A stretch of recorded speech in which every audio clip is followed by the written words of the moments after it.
자, 31번이에요. 자, 건설기계의 등록입니다.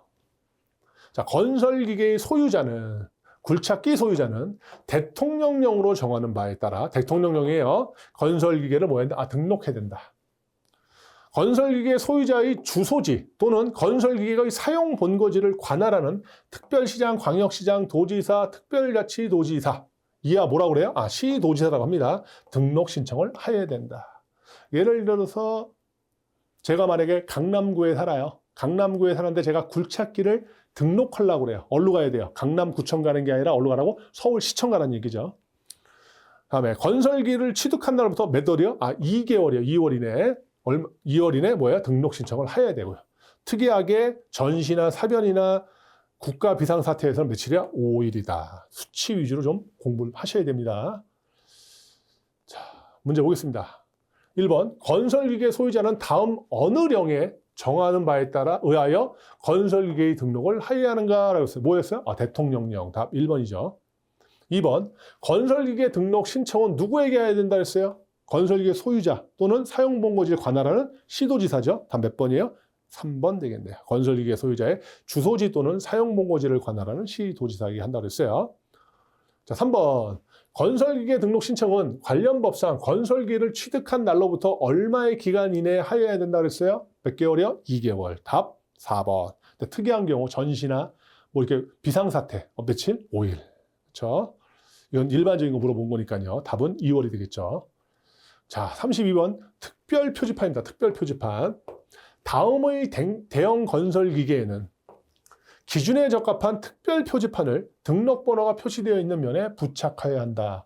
딱 보니까 뭐예요? 또 수치 나와 있네. 당연히 시험 문제 나오겠네요. 또 많이 나옵니다, 이거. 그래서 수치 어떻게 돼? 암기해야 되겠네. 한번 보겠습니다. 길이가 16.7m를 초과하는 건설기계. 너비가 2.5m를 초과하는 건설기계. 높이가 4m를 초과하는 건설기계.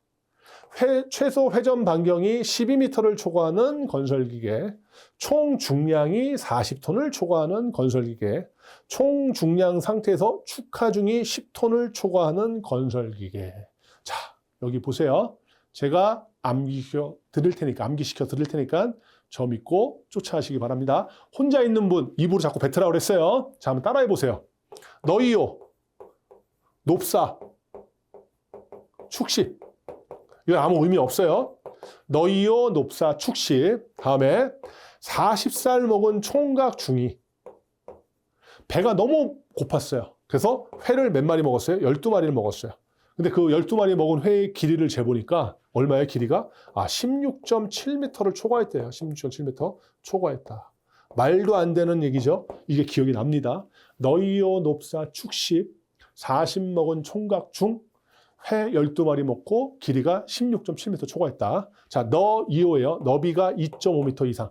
높이가 4m 이상. 축십, 축하중이 10톤 이상. 10톤 초과. 그다음에 40 먹은 총각 중이에요. 총 중량이 40톤 초과. 회가 12마리예요. 최소 회전 반경이 얼마예요? 12m 초과. 그다음에 길이가 16.7m 초과. 다 외웠네. 그렇죠? 반드시 암기하셔야 됩니다. 자, 문제 보겠습니다. 1번, 대형 건설기계 특별 표지판을 부착하지 않아도 되는 건설기계예요. 자, 1번, 너비가 3m인 건설기계. 너 2호니까 3m인 거 당연히 설치해야겠네요. 부착해야겠네요. 2번, 길이가 16m인 것은 이게 틀렸네. 길이는 몇 미터요? 16.7m. 답 2번. 자, 3번, 최소 해동 반경이 13m인 건설기계. 12m니까 맞죠? 초과하는 거. 4번, 총 중량이 50톤인 거. 총 중량이 40톤 이상인 거를 우리가 특별 표지판 부착해야 되죠. 그래서 답은 2번이 되겠네요. 2번, 다음 중 특별 또는 경고 표지 부착 대상 건설기계에 관한 설명이 아닌 건 물어봤어요. 1번, 대형 건설기계에는 조종실 내부의 조종사가 보기 쉬운 곳에 경고 표지판을 부착해야 됩니다. 2번, 길이가 16.7m를 초과하는 건설기계는 특별 표지 부착 대상이죠. 맞죠? 다음에 3번, 특별 표지판은 등록번호가 표시되어 있는 면에 부착해야 됩니다. 그다음에 4번, 최소 회전 반경 12m를 초과하는 건설기계는 특별 표지 부착 대상이 아니라 특별 표지 부착 대상이죠. 회 12마리니까 12m 초과. 답 4번이네요. 자, 33번이에요. 정기 검사의 신청 및 최고라고 했어요. 그래서 여기서 먼저 좀 검사에 관한 것도 물어보기도 하니까 좀 말씀을 좀 드릴게요. 일반적으로 건설기계의 검사라고 하면요. 크게 4가지로 구분이 됩니다. 4가지로. 신규 등록 검사, 그 다음에 정기 검사, 그 다음에 수시 검사, 구조 변경 검사. 그래서 4가지를 우리가 뭐라고 그래요? 건설기계 검사라고 그래요. 자, 검사가 신정에 수고했어요. 신규 등록 검사, 정기 검사, 수시 검사, 구조 변경 검사. 암기하고 계셔야 됩니다. 자, 그러면은 이론 보도록 하겠습니다. 정기 검사의 신청 및 최고입니다. 자, 검사 유효기간 만료일 전후 각각 31일 이내 기간에 신청합니다. 만료일 기준으로 31일 전, 31일 후에요. 만료일 기준으로 전후 31일 이내에 신청을 하는 겁니다. 다음에 정기검사 신청서와 보험 또는 공제의 가입을 증명하는 서류를, 자, 이것도 시험 많이 나와요. 시도지사 또는 누구한테요? 검사 대행자에게 제출해야 됩니다. 다음, 시도지사 또는 검사 대행자는 신청을 받은 날로부터 며칠이래요? 5일 이내 검사 일시와 검사 장소를 지정하여 신청인에게 통지해야 됩니다. 5일 이내. 다음에 시도지사 또는 검사 대행자에게 건설기계 부적합 통지서를 받은 건설기계 소유자는 부적합 통지서를 받은 거예요. 부적합 판정을 받은 날로부터 며칠 이내? 10일 이내에 이를 보완하여 보완 항목에 대한 재검사를 신청할 수 있는 거예요. 여기도 수치 위주로 반드시 정리하셔야 됩니다. 자, 문제 보겠습니다. 1번. 정기검사 대상 건설기계의 정기검사 신청기간으로 맞는 건 뭐랬어요? 건설기계의 정기검사 유효기간 만료일 전후 각각 며칠이요? 31일 이내. 답 몇 번이에요? 3번 되겠네. 2번. 정기검사 신청을 받은 검사 대행자는 며칠 이내에 검사 일시 및 장소를 통지해야 된다고 했어요? 며칠? 5일 이내. 답 3번. 3번. 시도지사 또는 검사 대행자에게 건설기계 부적합 통지서를 받았어요. 받은 건설기계 소유자가 재검사를 신청할 수 있는 기간 며칠 이내였죠? 10일 이내. 답 2번이네요. 자, 34번이에요. 구조 변경을 할 수 없는 경우예요. 자, 구조를 변경을 왜 못해요? 왜 못할 것 같으세요? 요것들이. 그쵸, 이거는 결국은 뭐야? 위험하니까 못해요. 위험하니까. 아니, 굴착기를 지게차로 구조 변경할 수 있어요? 말도 안 되죠. 너무너무 위험하잖아요. 그렇죠? 그래서 위험하니까 할 수 없는 겁니다. 한번 볼게요. 어떤 건지. 자, 건설기의 기종 변경. 지금 제가 말씀드린 거죠. 굴착기를 지게차로 변경하거나 지게차를 굴착기로 변경하는 거. 말이 안 되죠. 위험하니까. 다음에 육상 작업용 건설기계 규격, 증가는 증가. 증가를 위한 구조 변경. 왜 못합니까? 위험하니까. 그 다음에 육상 작업용 건설기계 적재함의 용량 증가를 위한 구조 변경도 왜 못합니까? 위험하니까. 위험하니까 뭐 한다? 기종 변경 할 수 있다 없다? 기종 변경 못하네요. 그 다음에 어떤 거에 어떤 용량이나 이런 거에 뭐 규격의 어떤 증가도 못하네요. 왜요? 위험하니까. 자, 문제 보겠습니다. 1번, 건설기계의 구조 변경 범위에 속하지 않는 거예요. 구조 변경을 할 수 없는 거라는 의미죠. 여러분 이제 문제 풀다 보면 굉장히 이제 국어가 어려워요. 그걸 잘 해석을 하셔야 돼요. 뭐 예를 들면 뭐 다음 중 장점이 아닌 것은 물어봐요. 그러면은 장점이 아닌 거니까 좋은 거예요, 나쁜 거예요? 좋은 게 아닌 거, 나쁜 거 고르라는 거예요. 단점 고르라는 거라고. 단점이 아닌 것은 뭐야? 나쁜 게 아닌 거, 장점 고르라는 거예요. 이것도 마찬가지로 잘 해석을 하셔야 돼. 구조 변경 범위에 속하지 않는 거, 구조 변경을 할 수 없는 거를 이 중에서 고르란 얘기예요. 그렇죠? 아까 지금 방금 전에 본 이론 중에서 뭐였어? 위험한 거. 기종을 변경하거나 아니면은 용량이 뭐 규격이 증가되는 거, 그거 고르란 얘기죠. 자, 1번. 건설기계의 길이, 너비, 높이 변경할 수 있어요. 구조 변경 범위에 속하는 거죠. 2번. 적재함의 용량 증가를 위한 변경. 증가할 수 있어요, 없어요? 못하는 거. 답은 2번이 되는 거예요. 3번. 조종장치, 형식적인 변경 할 수 있다. 4번. 수상작업용 건설기계 선체, 형식적인 변경 할 수 없다. 그래서 할 수 없는 건 답 2번이란 얘기예요. 자, 문제 보겠습니다. 2번. 건설기계 관리법상 구조 변경 범위 대상으로 틀린 걸 물어봤어요. 구조 변경 대상으로 틀린 것. 구조 변경 대상이 아닌 거예요. 구조 변경 할 수 없는 거 고르라는 얘기죠. 1번. 건설기계 기종 변경 할 수 있어요? 없죠. 답 1번이네. 2번. 원동기의 형식 변경 할 수 있고 3번. 주행장치 형식적인 변경 할 수 있고 4번 조정장치의 형식 변경할 수 있다. 그래서 답은 1번이 되겠습니다. 자, 3번이에요. 건설기계 관리법상 건설기계의 구조를 변경할 수 있는 범위에 해당되는 거. 이건 뭐야? 구조 변경할 수 있는 게 뭐냐라는 거 고르는 거예요. 그러니까 기종 변경 아니고 용량 증가, 규격 증가 아닌 거 고르라는 얘기죠. 자, 1번 원동계 형식 변경 할 수 있어요? 없어? 할 수 있네. 답 1번이네. 자, 2번 건설기계 기종 변경 못하죠. 3번 육상작업용 건설기계 규격의 증가를 위한 구조 변경 못하고 여기는 기종 변경 못하고 다음에 4번 육상작업용 건설기계 적자의 용량 증가를 위한 규정 변경 못하는 거죠. 그래서 답은 1번 할 수 있는 거. 자, 35번이에요. 검사소에서 검사를 하여야 하는 건설기계예요. 반드시 검사소에서 검사 받아야 되는 거예요. 자, 뭐예요? 덤프 트럭. 다음에 콘크리트 믹서 트럭. 다음에 콘크리트 펌프 트럭 적재식. 여러분들 좀 눈치채셨을 거예요, 이제. 트럭 적재식. 다음에 아스팔트 살포기. 아, 요건 없네.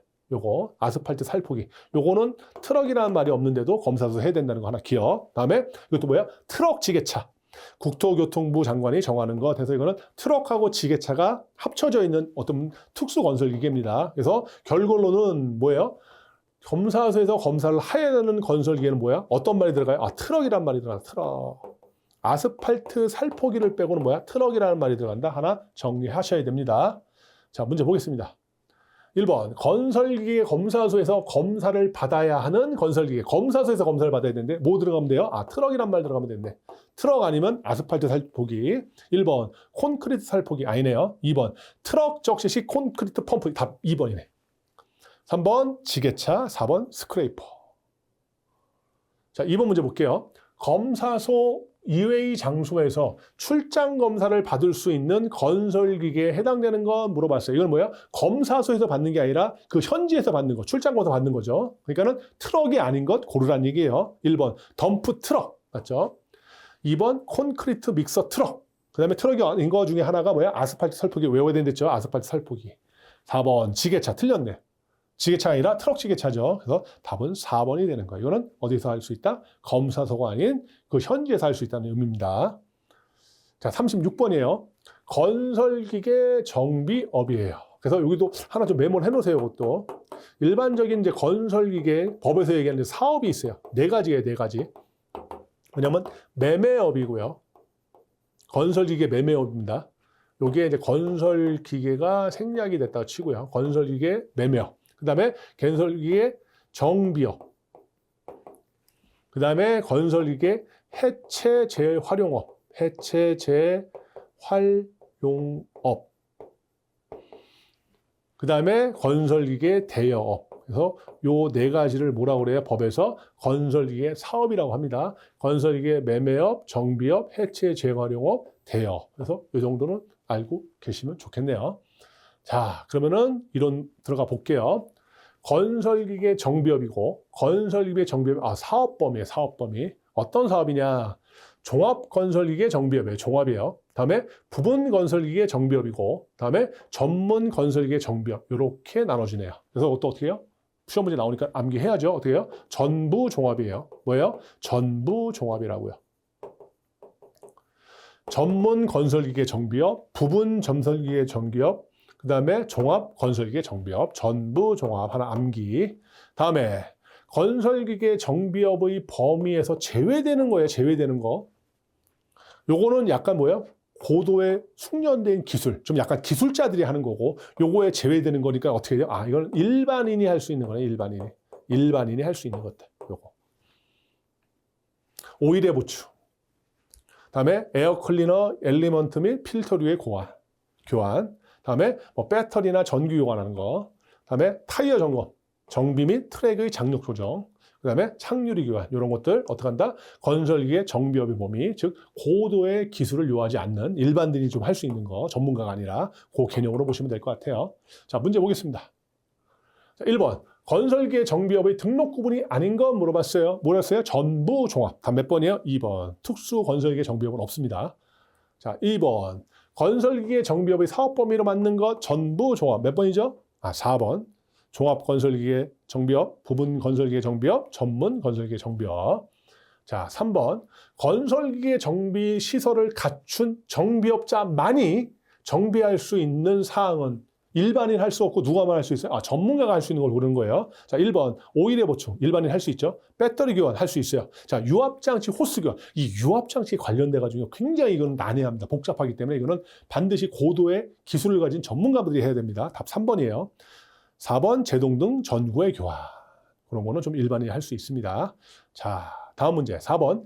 반드시 건설기계 정비 업체에서 정비해야 된다. 정비 하여하는 것은 뭐예요? 전문가가 해야 된다는 거죠. 자, 1번 오일의 보충. 일반인도 할 수 있죠. 2번 배터리 교환도 일반인. 3번 착유리 교환도 일반인. 4번 엔진 탈부착 정비. 엔진을 뜯어 고치고 막 붙여요. 말도 안 돼요. 어떻게 해요? 이거는 일반인이 할 수 없죠. 전문가만 할 수 있죠. 답은 4번이에요. 자, 37번이에요. 1년 이하의 징역 또는 1천만 원 이하의 벌금. 이거는요, 법에 보면은 많은 그 벌칙 규정들이 있는데 그 중에서 그나마 가장 많이 출제되는 거를 제가 뽑은 거예요. 그리고 이 예들도요, 제가 법에서 있는 것 중에서요, 좀 줄여서 가져온 거예요. 이게 전부가 아니란 얘기죠. 그래서 최소한 여기 나오는 것만 맞추자는 취지입니다. 그래서 여러분은 다른 거 생각하지 말고 딱 두 가지만 정리하세요. 1년 이하의 징역 또는 1천만 원 이하의 벌금이라는 말이 나오면은 첫 번째 뭐냐면 건설기계 조종사 면허라는 말. 건설기계 조종사 면허. 요 말이 나오면은 무조건 1년 이하의 징역, 1천만 원 이하의 벌금이에요. 다음 두 번째, 뭐 도로에 방치했다. 이런 방치했다는 말이 나오면 뭐예요? 1년 이하의 징역, 1천만 원 이하의 벌금이라고요. 요 두 개만 나오는 건 맞자고요. 나머지는 나오면 틀려야죠. 그냥 찍으면 돼요. 그렇죠? 요 두 개만 나오면 맞자는 거예요. 그래서 나머지는 모르겠고 여기 보면 건설기계 조종사 면허, 건설기계 조종사 면허. 그렇죠? 여기는 도로에 뭐 방치한 거, 버려두는 거. 요것만 1년 이하의 징역, 1천만 원 이하의 벌금이다. 꼭 기억하시자고요. 나머지는 몰라도 돼요. 몰라도 됩니다. 자, 문제 보겠습니다. 1번 건설기계 관리 법령상 건설기계 조종사 면허를 받지 아니하고 건설기계를 조종한 자에 대한 벌칙 1년 이하의 징역 1천만 원 이하의 벌금. 그래서 답 3번. 요거만 하자는 얘기예요. 다 하려고 그러면 할 수가 없죠. 이거는 외울 수가 없으니까. 2번 건설기계 조종사 면허가 취소되거나 효력 정지 처분을 받은 후에도 건설기계를 계속하여 조종한 자에 대한 벌칙은 건설기계 조종사 면허 나왔으니까 1년 이하의 징역, 1천만 원 이하의 벌금. 답 2번. 3번. 건설기계 관리 법령상 건설기계를 도로에서 계속하여 방치하거나 정당한 사유 없이 타인의 토지에 방치한 자에 대한 벌칙 1년 이하의 징역, 1천만 원 이하의 벌금. 답 2번. 그 두 개만 기억하는 거예요. 자, 다음 38번. 신호 또는 지시에 따를 의무예요. 도로를 통행하는 보행자와 차마의 운전자는 교통안전시설이 표시하는 신호 또는 지시와 교통정리를 하는 경찰 공무원 또는 경찰 보조자, 경찰 공무원 등의 신호 또는 지시가 서로 다른 경우에는 누구 말을 따라야 돼요? 경찰 공무원의 신호 또는 지시에 따라야 한다.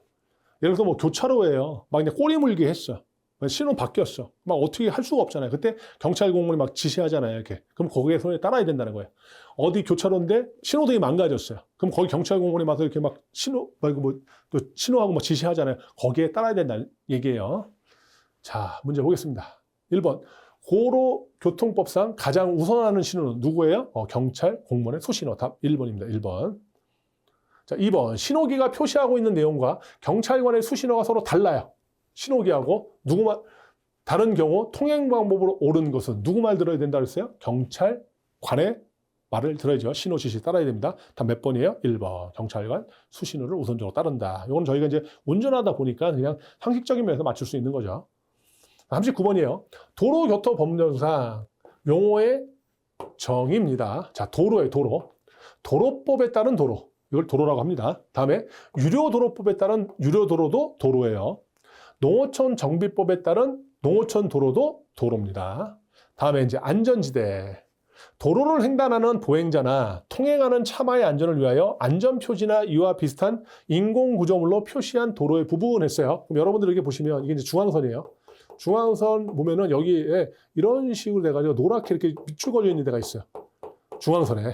여기 이제 안전지대예요. 근데 보행자가 있거나 아니면 고장된 차량, 고장 차량, 여기 좀 약간 정차될 수 있거든요. 그래서 그게 바로 안전지대라는 거고. 다음에 이제 긴급자동차. 자, 소방차, 구급차, 혈액공급 차량. 그 밖에 대통령령으로 정하는 차를 우리가 뭐래요? 긴급자동차라고 하고요. 대통령령으로 정하는 것 중에 대표적인 게 뭐냐면 국방이나 아니면 뭐 생명에 관련된 거, 이런 것들을 뭐라 그래요? 관련된 차량을 뭐라 그래요? 긴급 자동차를 한다. 다음 정차. 운전자가 몇 분이에요? 5분. 수치 암기해야죠. 초과하지 아니하고 차를 정지시키는 것으로서 주차 외의 정지 상태를 뭐라고 합니다? 우리가 정차라고 합니다. 다음에 어린이. 몇 세예요? 13세 미만의 사람을 우리가 뭐라고 합니다? 어린이라고 얘기합니다. 자, 문제 보겠습니다. 1번. 도로교통법상 도로에 해당되지 않는 거였어요. 자, 1번. 해상도로법에 의한 항로. 이건 도로가 아니죠. 답 1번이네. 2번. 차마의 통행을 위한 도로. 3번. 유료도로법에 의한 유료도로. 4번. 도로법에 의한 도로. 요거는 다 도로고, 요거는 도로가 아니죠. 자, 2번. 안전지대라 하면, 이거는 그냥 정의로 그냥 암기를 해버리세요. 그냥 답을. 답 몇 번이에요? 3번. 도로를 횡단하는 보행자나 통행하는 차마의 안전을 위하여 안전표지 등으로 표시된 도로의 부분을 우리가 뭐라 합니까? 이거를 안전지대를 한다. 3번. 정차라 함은 주차 외의 정지 상태로서 몇 분을 초과하지 아니하고 차를 정지시키는 것을 말하니까 몇 분이에요? 5분. 답 2번. 4번. 도로교통법상 어린이도 규정되고 있는 연령이에요? 13세 미만. 답 1번이에요. 자, 40번. 차로에 따른 통행 구분이죠. 차로가 뭡니까? 중앙선을 중심으로. 운전하니까 다 아시죠? 중앙선부터 1차로, 2차로, 3차로, 4차로. 즉 차가 다니는 길을 우리가 차로라고 하죠. 자, 첫 번째. 운전자가 느린 속도로 진행하여 다른 차의 통행을 방해할 때는 통행하는 차로의 어느 쪽이요? 오른쪽 차로로 통행해야 되죠. 여러분이 이제 차 오너들이니까 이건 다 웬만하면 그냥 상식적으로 다 이해되실 거예요. 2번. 두 번째, 차로의 순위는 도로의 중앙선 쪽에 있는 차로로부터 1차로로 한다. 1, 2, 3, 4. 그렇죠? 단 일방 통행 도로에서는 도로의 왼쪽부터 1차로로 하고요. 다음에 편도 4차로의 고속도로 외의 도로에서 건설기계는 몇 차로? 4차로로 통행한다. 자, 1차로, 2차로, 3차로, 4차로 중에 이 4차로로 통행하는 건 뭐야? 가장 느린 차량들이 통하는 거죠. 그래서 건설기계는 느리잖아요. 그러니까 어떻게 해요? 4차로, 맨 꼬레비 차선으로 어떻게 한다? 통행한다. 다음에 편도 4차로 일반 도로에서 4차로가 버스 전용 차도, 이거 버스가 다니는 길이에요. 그러면은 당연히 어디로 다녀야 돼요? 당연히 4차로가 아닌 3차로로 건설기계는 통행한다. 뭐 상식적인 거죠. 자, 문제 보겠습니다. 편도 4차로 자동차 전용 도로에서 굴착기와 지게차의 주행 차선은 어떻게 된다 했어요? 느리니까 제일 꼬라비 차선 4차로 되겠네요. 답 1번. 자, 2번. 편도 4차로 일반 도로에서 4차로가 버스 전용 차로래요. 그럼 당연히 거기는 버스만 다닐 거잖아요. 그러니까는 건설기계는 어느 차로로 통행해야 하는가? 몇 차로로 해야 돼요? 4차로 못하고 그 다음 차로, 앞에 차례인 3차로로 통하면 되겠네요. 통행하면 답 2번 되겠네요. 자, 숨가쁘게 달려왔습니다. 잠시 쉬었다 강의 진행하도록 하겠습니다. 잠시 쉬겠습니다.